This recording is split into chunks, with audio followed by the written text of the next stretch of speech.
Alors aujourd'hui, c'est notre première séance de notre deuxième élément de module qui est l'analyse de la complexité algorithmique ou bien l'algorithmique avancée et l'analyse de complexité des algorithmes. Alors, notre séance, ça va porter en premier lieu à une première partie. Alors voici le plan de notre cours.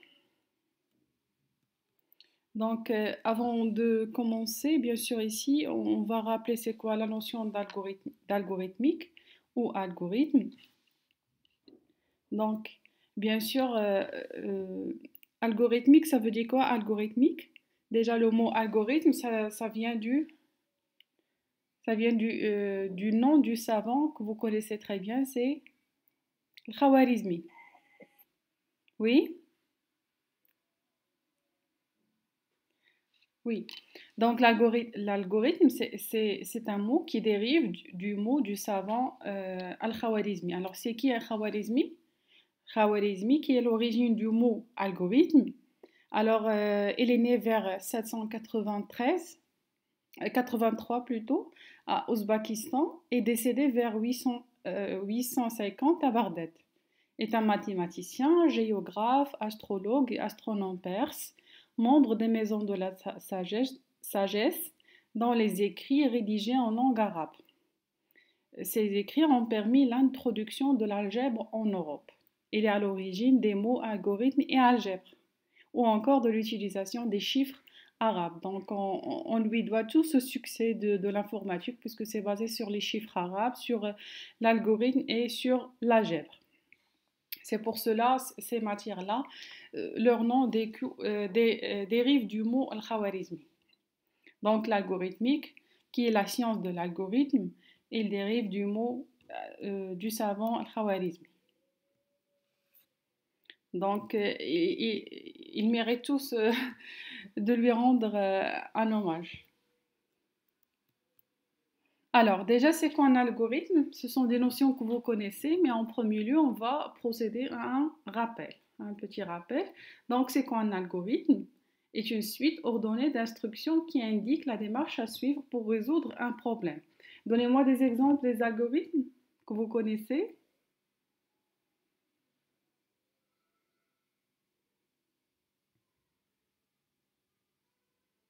Par exemple, l'algorithme normal, par exemple, avant de le traduire en quelle que soit la langue machine, par Mhm, exemple, début, de mhm, point, lire l'entrée, mhm. calculer l'entrée, afficher la sortie, fin, par exemple.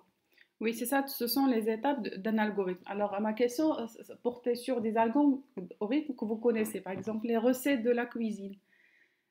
Une recette de cuisine, c'est un algorithme à appliquer. Étape 1, on fait ceci, cela. Étape 2, on fait ceci, cela. Étape 3, etc. Donc, c'est quoi un algorithme? C'est un ensemble, une suite ordonnée d'instructions qui indiquent la démarche à suivre pour résoudre un problème. Alors, pour faire une recette en cuisine, il faut passer par les étapes suivantes. Ces étapes-là, leur ordre, donc ça donne un algorithme qui est la recette. Donc toujours un algorithme, c'est un ensemble d'instructions ordonnées. Ordonnées, ça veut dire l'ordre, instruction après instruction, qui prend des paramètres en entrée, des données en entrée et qui donne un résultat vers la fin, ça veut dire des données en sortie. Alors, comme vous connaissez, il y a deux façons pour représenter un algorithme. Il y a la première façon, c'est un organigramme. Ça veut dire c'est représenter l'algorithme en utilisant des symboles graphiques, des carrés, losanges, etc. Mais cette représentation, il offre une vue d'ensemble de l'algorithme, mais elle est quasiment abandonnée. C'est rarement qu'on utilise cette façon de représenter l'algorithme. Donc, la deuxième façon que vous connaissez très bien, c'est le pseudocode, comme vient de dire votre camarade. Le pseudocode, c'est quoi? C'est une représentation textuelle avec une série de conventions ressemblant à un langage de programmation. Plus pratique pour écrire un algorithme, représentation largement utilisée. Donc, c'est l'algorithme, on l'écrit avec un pseudocode, c'est une représentation textuelle en pseudocode. Ce n'est pas un langage de programmation, mais dans un langage entre le naturel et le langage de programmation. Le naturel, c'est la langue qu'on parle, c'est la langue qu'on écrit. Le langage de programmation, c'est écrit en un langage de programmation. Par exemple, le C, le Java, Python, etc. Donc, le pseudocode, il vient au milieu, entre le langage naturel et le langage de programmation. Donc, c'est plus pratique pour écrire un algorithme et il permet c'est une représentation largement utilisée et compréhensible par tous les praticiens.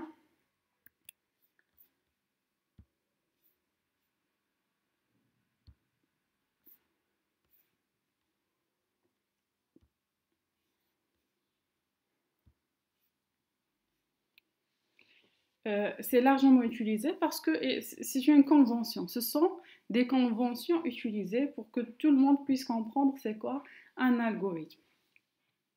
Donc c'est pour cela, dans l'algorithme, il y a des étapes. La première étape, c'est la préparation du traitement. Ça veut dire les données nécessaires. C'est une représentation des données qu'on va manipuler. C'est pour cela qu'on l'appelle préparation du traitement. Ensuite, il vient le traitement, ça veut dire la résolution pas à pas du problème posé. C'est bon? On peut le décomposer en plusieurs sous-problèmes si nécessaire. Tout dépend de l'algorithme demandé. Et bien sûr, la dernière étape, c'est l'édition des résultats. Ça veut dire l'affichage des résultats.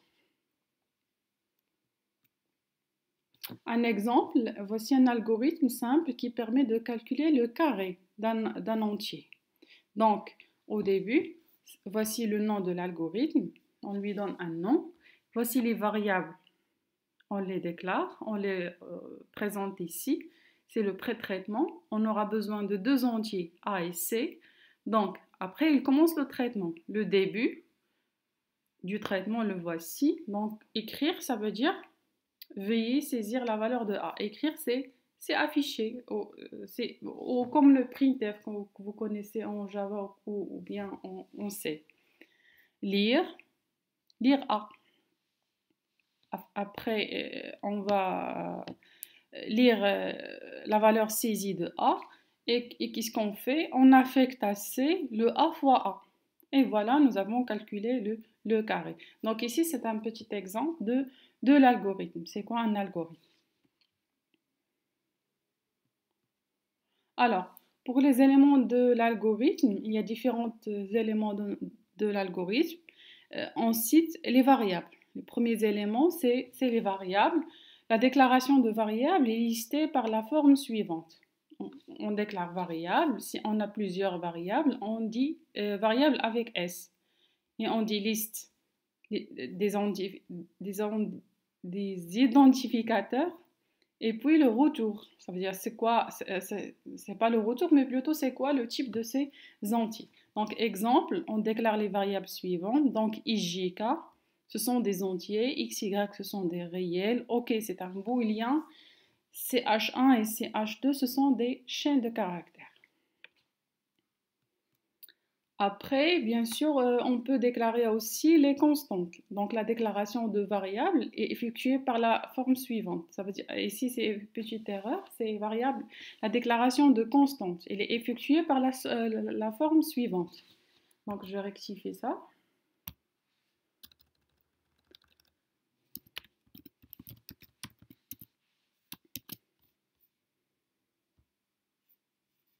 Donc, la déclaration des constantes, elle est effectuée par la forme suivante. Donc, constante, le nom de la constante, mais ici, on doit avoir ce égal-là, on lui donne une valeur. Donc, la constante, elle doit être initialisée avec une valeur. Et bien sûr, le deux points, le type de la variable. Alors, ici, comme exemple, on déclare les deux constantes, PI et maxi. Pi, c'est pas PI, c'est pi, le nombre pi, c'est 3,14 qui est un réel et maxi c'est 32 égal à 32. Alors généralement par convention les noms des constantes sont en majuscules. Alors, les opérations. Il y a différents types d'opérations qu'on manipule au sein d'un algorithme. La première opération que vous connaissez, c'est l'affectation. L'affectation, on la modélise avec une flèche. De droite vers la gauche. Oui? De la droite vers la gauche. Oui, de la droite vers la gauche. Donc, ici, on a aussi l'élévation à une puissance. On fait le chapeau. Alors, les autres opérateurs, les opérations, par exemple, l'addition, la multiplication, la soustraction, la division, le reste, etc. Donc, comment on va les modéliser? Alors, pour les entiers, les différentes opérations qu'on modélise, c'est l'addition avec un plus, la soustraction avec ce moins. Le étoile ici, c'est pour indiquer le produit. On peut aussi, vous trouvez ça dans certains algorithmes, ils utilisent le croix que vous connaissez pour modéliser la multiplication. C'est aussi utilisé. Pour le div, c'est la division, ça veut dire la division entière ici. Oui? C'est le double slash, la division entière. On peut utiliser div carrément. Je ne sais pas ce que vous pouvez trouver par exemple le double slash, mais le plus utilisé c'est div. C'est pour dire que la division entière. La division entière, ça donne quoi comme résultat? La valeur entière du nom, simplement. La valeur entière ou bien le quotient. Le quotient ici, parce que la division entière, on procède à une division. Le nom m'échappe. La division euclidienne. Oui, euclidienne. On fait une division euclidienne. Le résultat bien sûr, de la division entière, c'est le quotient. Le quotient dans la division euclidienne. Et mode, il donne quoi? Modulo, c'est le reste. C'est le reste dans la division euclidienne. C'est le reste. C'est bon? Pour les réels, on fait toujours l'addition, la soustraction, la multiplication. On peut modéliser la division avec l'anti-slash. Pour les booléens, on peut dire par exemple le et, le and, le or, le ou, not ou bien le non. On peut utiliser même aussi les mots en français. Pour les opérateurs de comparaison, bien sûr, le résultat c'est un booléen. On utilise pour l'égalité, c'est le symbole de l'égalité, inférieur égal, inférieur strictement, supérieur égal, supérieur strictement, différent. On peut utiliser différent avec ce symbole, comme on peut l'utiliser avec l'autre symbole que vous connaissez pour dire que c'est différent. Point d'exclamation égal. Oui? Point d'exclamation égal. Oui, ou bien avec un égal barré. Les booléens, on peut utiliser l'égalité ou bien ça veut dire différent. C'est bon? Alors, bien sûr, dans chaque algorithme, il y a des instructions qu'on utilise. Il y a les instructions conditionnelles. Alors, le si, alors, sinon, comme on utilise ça, on écrit si et on modélise la condition de si et on met alors et on fait l'instruction de la condition alors et sinon. Et pour terminer cette instruction, on fait le fin si. Alors pour les instructions itératives, lorsqu'on a une répétition, donc il y a plusieurs façons de l'exprimer. On a la boucle pour, on l'utilise comment? On doit déclarer un indice qui est le i, ou bien une variable qui est i. Donc pour i allant de 1 à 100, faire par exemple afficher le i. Et on fait le fin pour. Une autre manière de représenter les boucles, ça veut dire des traitements qui se répètent, c'est le tant que. Donc, qu'est-ce qu'on fait? On prend une variable qui est un entier, on instancie i avec 1 et on dit tant que i est inférieur ou égal à 100, faire. On affiche i et on incrémente le i. Et pour dire que c'est le fin tant que. Alors, faire ceci tant que i est inférieur à 100. Alors, pour répéter, il y a aussi une boucle répétée pour modéliser, pour représenter les instructions itératives. Alors, comment on fait pour ça? Donc, on déclare un i, on l'initialise à 1, on fait quoi? Répéter ce traitement-là tant que, là, jusqu'à i inférieur strictement à 100. Donc ici, répéter. C'est le do while. C'est le do while, oui, c'est ça. C'est le do while, c'est l'équivalent de do while. Donc on fait répéter jusqu'à. Répéter jusqu'à. C'est bon? Ici, on va avoir une...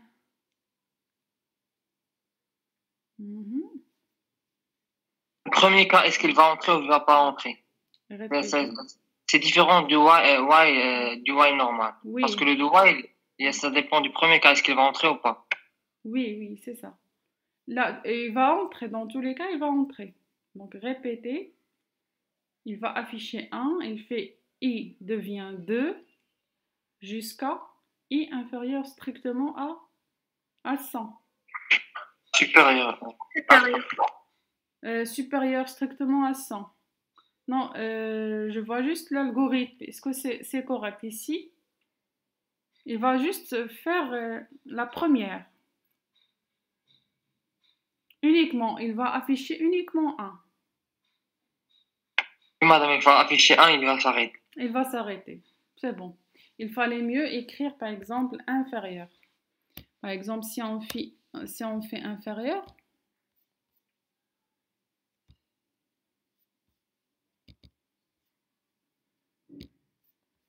là, il va afficher jusqu'à quoi? Il va afficher les i de 1 jusqu'à 99. Il doit s'arrêter. C'est bon?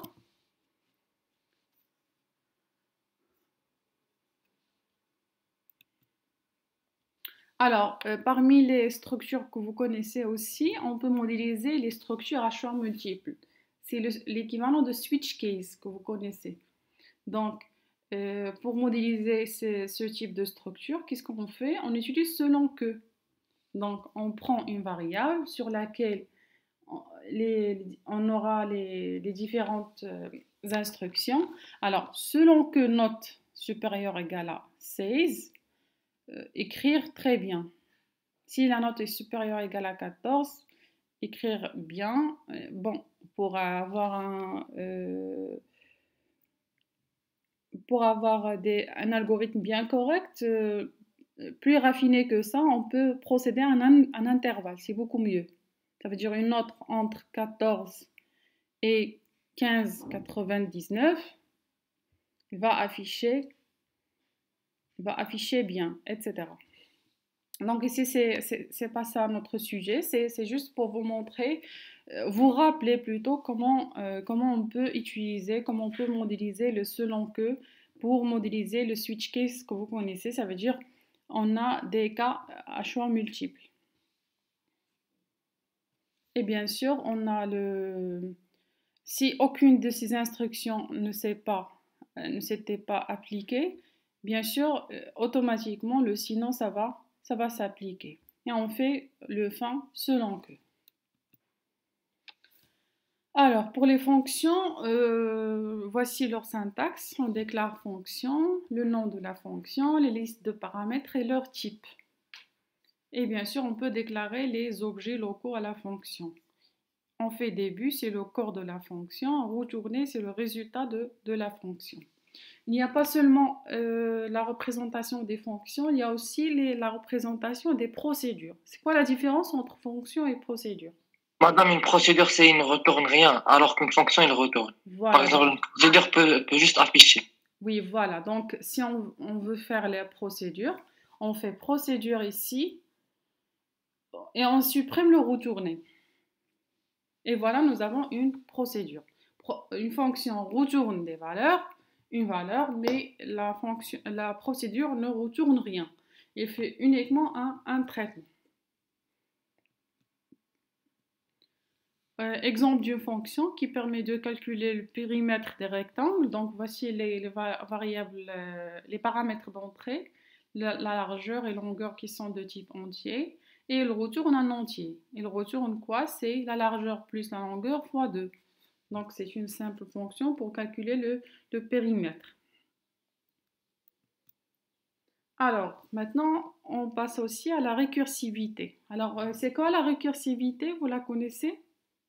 Oui, madame, on va répéter la fonction, on va appeler la même fonction plusieurs fois jusqu'à atteindre ce qu'on appelle la condition limite ou bien la condition de fin.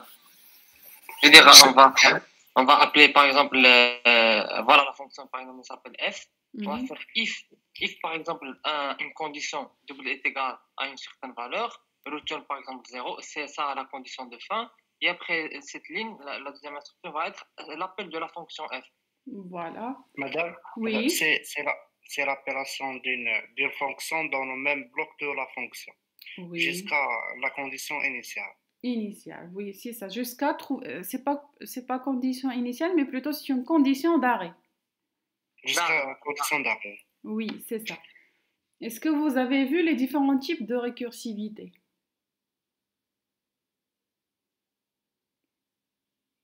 Par exemple, l'exemple le plus classique, c'est la suite de Fibonacci. Oui, c'est récursif. Donc, vous n'avez pas encore vu les différents types de récursivité. Madame, est-ce que récursivité terminale, non terminale, c'est ça? Oui, c'est ça. Pas seulement ça, mais il y a d'autres types. Oui, on verra ça dans le cours. Donc, on rappelle, tout d'abord, c'est quoi la récursivité? Comme vous avez bien cité, un algorithme il est récursif lorsqu'il est défini en fonction de lui-même. Donc, le principe de la récursivité repose sur le fait qu'une fonction récursive est une fonction qui s'appelle elle-même jusqu'à trouver une condition d'arrêt. Donc, par exemple, le fameux exemple de la fonction factorielle. Alors, regardez, voici l'algorithme de factoriel. Ici, c'est une fonction. Donc, qu'est-ce qu'il va faire? La condition d'arrêt, si n égale à 0, retournez 1. Ou bien plutôt, on peut faire mieux. On peut dire que si n égale à 1, retournez 1. Sinon, retournez n étoile fact n-1. Ça veut dire n fois factoriel n-1. Donc, la fonction factorielle appelle la fonction factorielle n-1 et ainsi de suite. Donc, voici l'exécution. Oui. Madame, petite remarque, s'il vous plaît, dans le slide. Voilà, ce slide. Madame, si n égale à 0, retournez 1. Et le programme va s'arrêter lorsqu'on appelle la fonction, l'instruction retourner. Il retourne et puis tout le programme s'arrête. Alors, c'est pas obligatoirement d'écrire le sinon. Non, ici, c'est juste, il manque ici. On peut justement faire, après retourner 1, directement retourner n étoile fact n-1. Non, non. Alors, si n égale à 0, ici, normalement, ça doit être déclaré comme fonction.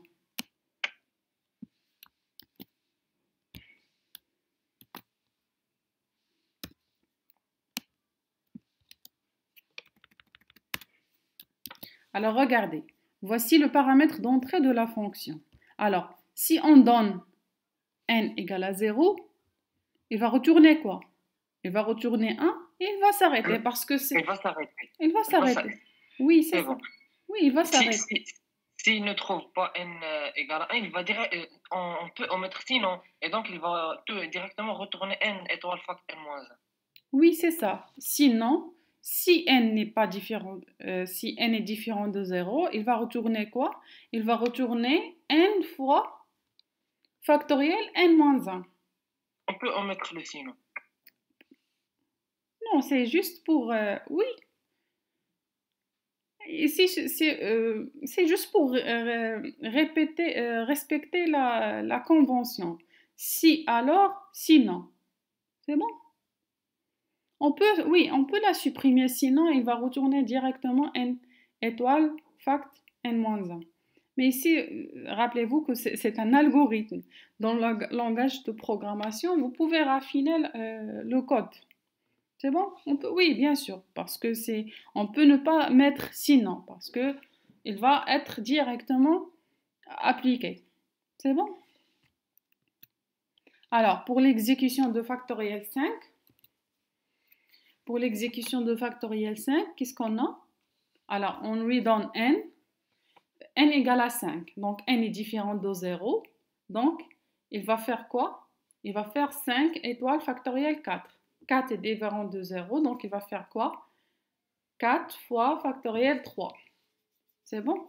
3 est différent de 0, donc le factoriel 3, c'est quoi? C'est 3 étoiles factoriel 2. C'est bon? Et 2 différent de 0, donc c'est 2 factoriel 1. Ici, normalement, factoriel 1, c'est quoi? Ici, nous avons un meilleur code, c'est de mettre directement. Donc, ici, normalement, on doit avoir ça. Ou n égale à 1. C'est bon? C'est beaucoup mieux de rajouter ça.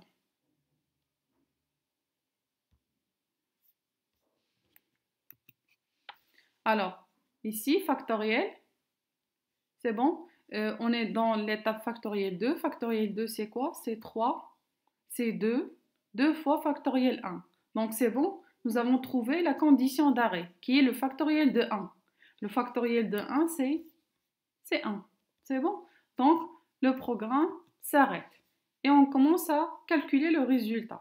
Donc, en premier lieu, c'est 1 fois 2. Puis, le résultat de ce produit, ça va être multiplié par 3. Ensuite, multiplié par 4. Ensuite, multiplié par 5. C'est bon? Donc, voilà, nous aurons comme résultat le 120. C'est bon? Donc, voici un exemple de la récursivité. Alors, il n'y a pas seulement ce genre de récursivité, mais il y a différents types de récursivité. Il y a la récursivité simple, la récursivité multiple, la récursivité mutuelle et la récursivité imbriquée. Donc, la récursivité simple, c'est ce qu'on vient de voir avec le factoriel. Quand est-ce qu'on dit qu'une récursivité est simple? C'est lorsque l'appel de la fonction est basé sur un seul appel de la fonction récursive. Par exemple, l'exemple de calcul de la puissance. Alors, pour calculer la puissance x à la puissance n, alors si n égale à 0, il va retourner 1. Sinon, il va retourner x fois x à la puissance, ici c'est n moins 1.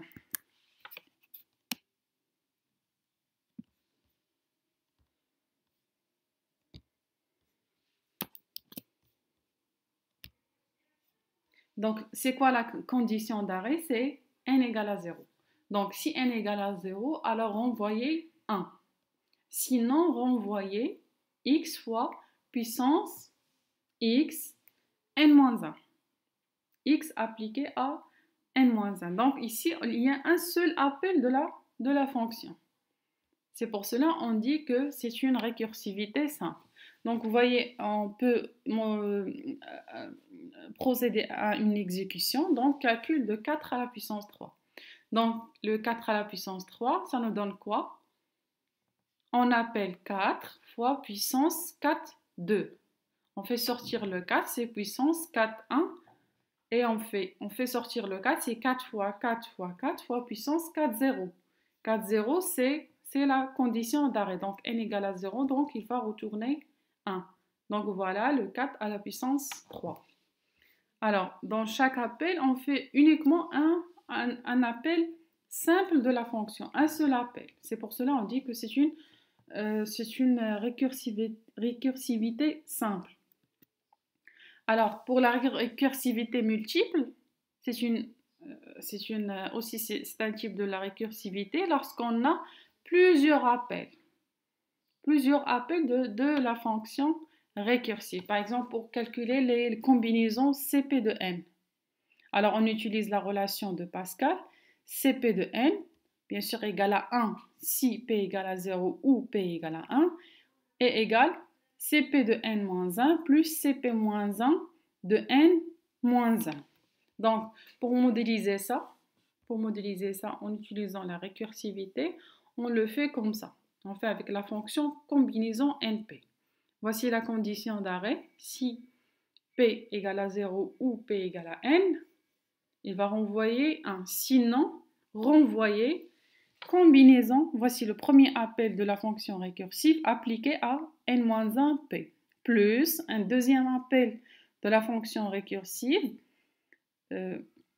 appliqué à N-1 P-1. C'est pour cela ici, on a une récursivité multiple. On a plus qu'un appel, donc c'est pour cela on dit que c'est une récursivité multiple. Un autre algorithme que vous connaissez qui pourrait répondre à ça, qui pourra fait en utilisant ce type. La suite de Fibonacci. Suite de Fibonacci. Voilà, la suite de Fibonacci, se fait en utilisant le principe de la récursivité multiple, parce qu'on fait deux appels récursifs de la fonction. Donc, un autre type aussi, il y a la récursivité mutuelle. Alors, on dit que des définitions sont dites mutuellement récursives s'ils dépendent les unes des autres. Ça peut être le cas pour la définition de la parité. C'est une récursivité mutuelle. Une fonction fait un appel récursif d'une autre fonction. Et l'autre fonction fait un appel récursif de la première fonction. Donc, c'est mutuel. L'une dépend de l'autre. Alors, regardez pour paire. On dit que n est paire. Il est vrai si n égale à 0.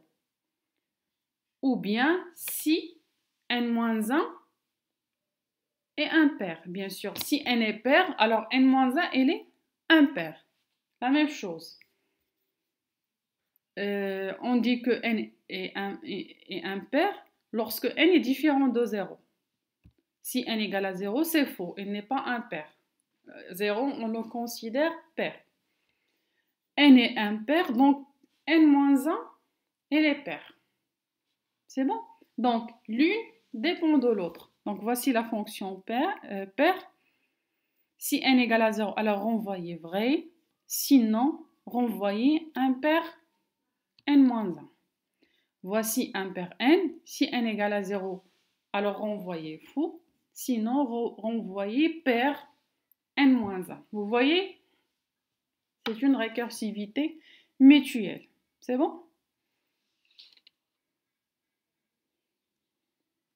Et si on lui donne un nombre, il nous dit est-ce que c'est pair ou pas. Ça veut dire vrai ou faux. C'est bon? Pour effectuer cet appel, chacune des fonctions, il appelle l'autre fonction. Donc, c'est une récursivité qui est mutuelle. Alors, il y a un autre type de récursivité, c'est la récursivité imbriquée. Donc, son nom explique son concept. Alors, une récursivité imbriquée consiste à faire quoi? Consiste à faire l'appel de la fonction récursive à l'intérieur d'un autre appel récursif. C'est bon? Donc, regardez pour la fonction d'Ackermann. Alors, c'est quoi la fonction d'Ackermann? Il définit quoi? Il définit l'image d'un couple Mn est égale à quoi? Égale à n plus 1 si m égale à 0. Égale à quoi? A de n-1, 1 si m est supérieur à 0 et n égale à 0. Ou bien A de m-1, A de n-1. Donc, vous voyez, on a un appel récursif à l'intérieur de l'autre. Alors, comment on peut modéliser ça? On le modélise avec l'algorithme suivant. Donc, on applique les règles, la condition d'arrêt. On a si m égale à 0, alors n plus 1. Sinon, si n égale à 0, alors Ackermann, on appelle la fonction, ici c'est un appel simple, m-1, 1. Sinon, on appelle Ackermann appliqué à m-1 et l'autre élément, c'est Ackermann de n-1. Vous voyez, c'est un appel à l'intérieur de l'autre. C'est pour cela qu'on dit que c'est une récursivité imbriquée.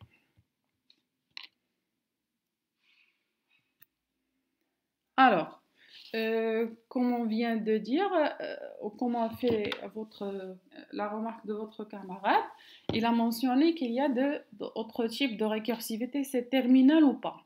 Alors, c'est pas un autre type, mais plutôt pour chaque type de ce qu'on vient de voir, est-ce que la récursivité, elle est terminale ou pas?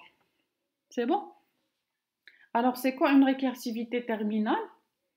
Un module récursif ID terminal, si aucun traitement n'est effectué à la remontée d'un appel récursif, sauf le retour du module. Alors, comment on fait ça? Par exemple, pour calculer le reste de la division euclidienne. Alors, le reste de 13 par 4, au lieu de le calculer directement, on procède par une récursivité, parce que le reste de la division de A par B, c'est également le reste de la division A moins B par B. Et c'est quoi le reste? C'est le premier entier qu'on trouve qu'il est inférieur à B. C'est bon? Donc, on va procéder à un appel récursif. Le reste de 13, 14, c'est le reste de 13 moins 14 qui est 9 et 4. Alors, 9 n'est pas inférieur à 4. Donc, on continue. On fait un deuxième appel. Donc, on fait 9 moins 4, ça donne 5, 4. Donc, le reste de 9, 4 égale au reste de 5, 4. On a 5 n'est pas inférieur à 4. Donc, on continue. Donc, le reste de 5, de la division de 5 par 4, c'est égal au reste de la division de 1 par 4, qui est 5 moins 4 qui est égal à 1. Regardez, ici, on a fait la soustraction, on a trouvé que 1. Le reste de la division de 1 par 4, évidemment, c'est lui-même. Parce que, comment on peut modéliser ça en utilisant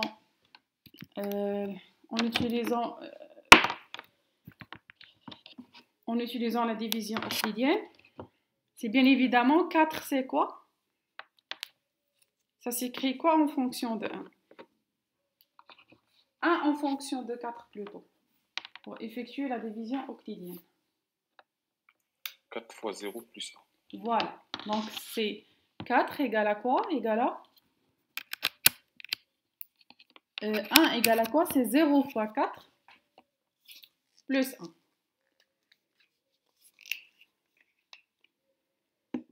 Et c'est le même reste que... C'est le même reste...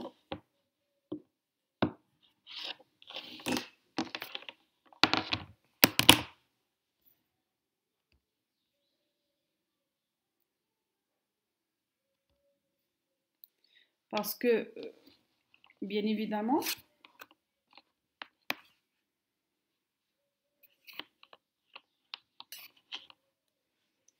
parce que j'écris ici,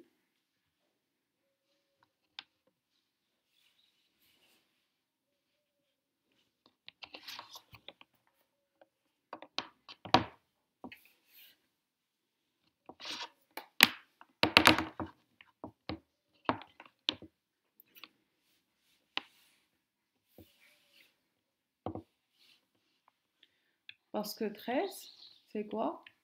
C'est en fonction de 4. C'est 3 fois 4 plus 1. Donc, voici le reste de cette division qu'on cherche. On procède à des soustractions jusqu'à trouver que le quotient,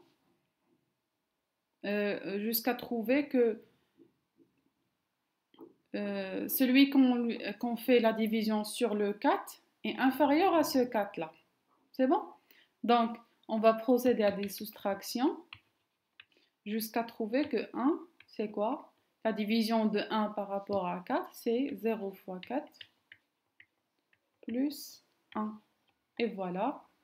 On procède à des soustractions jusqu'à trouver que on a trouvé le premier nombre qui est inférieur sur le nombre sur lequel on fait la division. Et voilà, c'est la condition d'arrêt de la fonction, donc il va s'arrêter. Alors regardez ici, on procède à des appels jusqu'à trouver le résultat. Mais pour passer d'une étape à une autre, On ne fait aucun traitement. C'est bon? Il n'y a aucun traitement. Donc, c'est pour cela qu'on dit que c'est une récursivité terminale. Le seul traitement qui se fait, c'est le retour du dernier module. C'est bon? C'est pour cela qu'on dit qu'elle est terminale. Par contre, c'est quoi la récursivité? Oui? On dit qu'il est terminal si, par exemple, avant d'appeler la deuxième fonction qui est récursive, on n'effectue aucun traitement, c'est-à-dire on ne calcule, on n'affiche rien, on peut juste faire un retour. Oui, on fait un retour. Ça veut dire les traitements se font à l'intérieur de la fonction et non pas en dehors de la fonction. C'est bon? Ici, il y a un traitement. C'est le fait qu'on fait 13 moins 4. Ça fait 9. Mais le traitement qu'on fait, c'est à l'intérieur de la fonction et non pas en dehors de la fonction. Ça veut dire le retour de la fonction, on l'utilise d'une manière séquentielle. Voici la première étape, la deuxième, etc. Donc, c'est ça la différence. Donc, la récursivité non terminale, la voici. Regardez pour le factoriel. Alors, qu'est-ce qu'on fait? On fait un traitement. Le factoriel de 4, c'est quoi? C'est 4 fois le factoriel de 3. Donc, ici, on a fait un traitement. Regardez l'opération, la multiplication se fait en dehors de la fonction. Donc, on utilise le résultat de la fonction dans chaque étape. Et on cumule le résultat et on remonte. Regardez la phase de la descente. Et puis, pour calculer le résultat, on remonte. Ça veut dire le 1 fois 2 fois 3 fois 4. C'est bon? Donc, il y a un traitement en dehors de la fonction. C'est pour cela qu'on dit que c'est une récursivité non terminale. C'est bon? Il y a un traitement qui se fait. On récupère le résultat de l'appel factoriel, mais le résultat, ça s'accumule une étape avec l'autre lorsqu'on termine. Pour donner le résultat final, il faut, comment dirais-je, il faut cumuler les résultats de chaque étape pour avoir le résultat final. Par contre, pour cet appel-là, le résultat final, c'est bon, il est donné avec le dernier appel. Donc, on ne remonte pas pour récupérer les autres résultats, pour combiner ces résultats pour avoir un résultat final. Alors, c'est pour cela qu'on dit que cette récursivité, elle est terminale, mais celle-là, elle n'est pas terminale. Ça veut dire qu'elle n'a pas terminé. C'est bon? Donc, à chaque fois, dans chaque étape, on doit récupérer une partie de résultat. Pour avoir le résultat final, on doit combiner les résultats de chaque étape. On fait une remonte. Voici le dernier, le deuxième, le troisième, etc. On cumule. Il y a un traitement qui se fait. C'est pour cela qu'on dit que c'est une récursivité non terminale. C'est bon? Pour le factoriel. Alors, avant de, bien sûr, parler à autre chose, est-ce que c'est clair pour la récursivité terminale et non terminale? C'est clair? Oui, madame? Oui? Oui. C'est bon. Alors, on aura l'occasion de faire un exercice pour bien mettre en pratique cette notion. Alors, puisqu'on parle de la récursivité, il y a une autre notion, c'est la dérécursivation. C'est quoi la dérécursivation? C'est quoi? C'est transformer un algorithme qui est récursif en un algorithme équivalent, qui ne contient aucun appel récursif. Cette opération-là, ça s'appelle la dérécursivation. Par exemple, la fonction factorielle, voici la version récursive. Plutôt ici, c'est version récursive.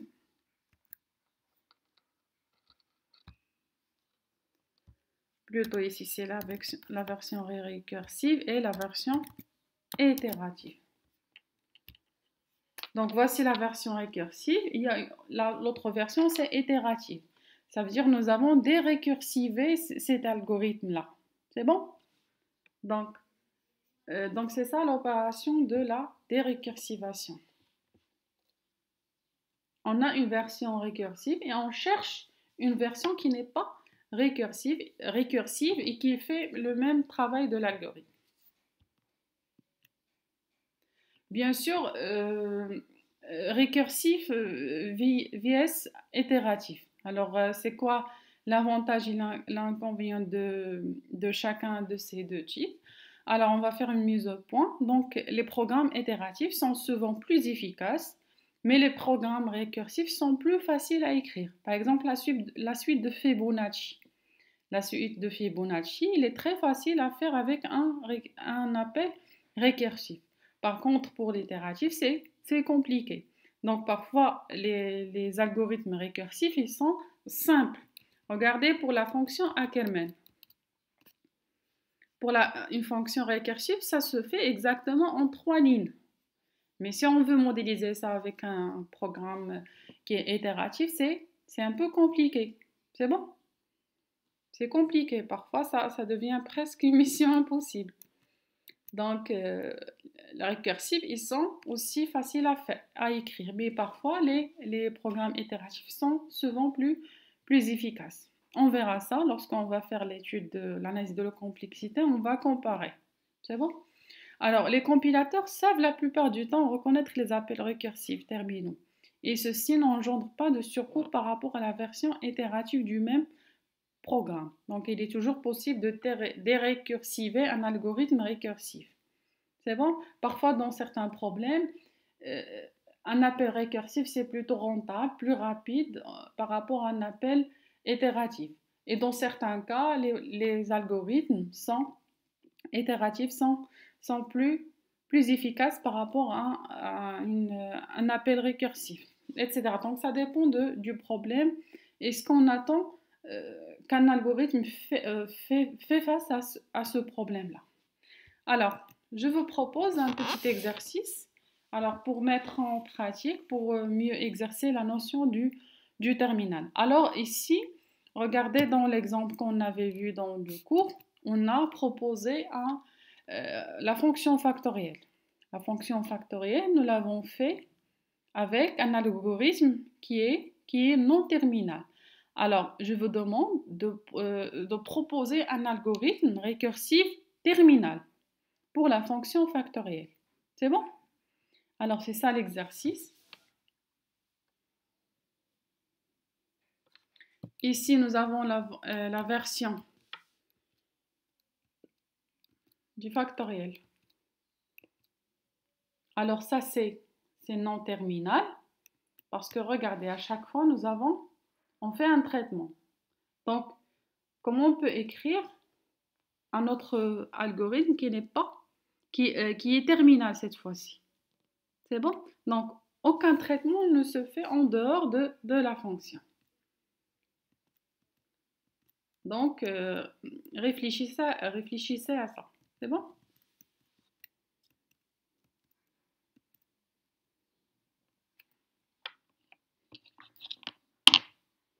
Donc, allez-y au travail.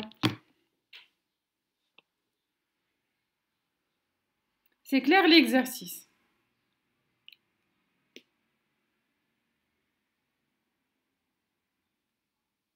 Oui, c'est clair.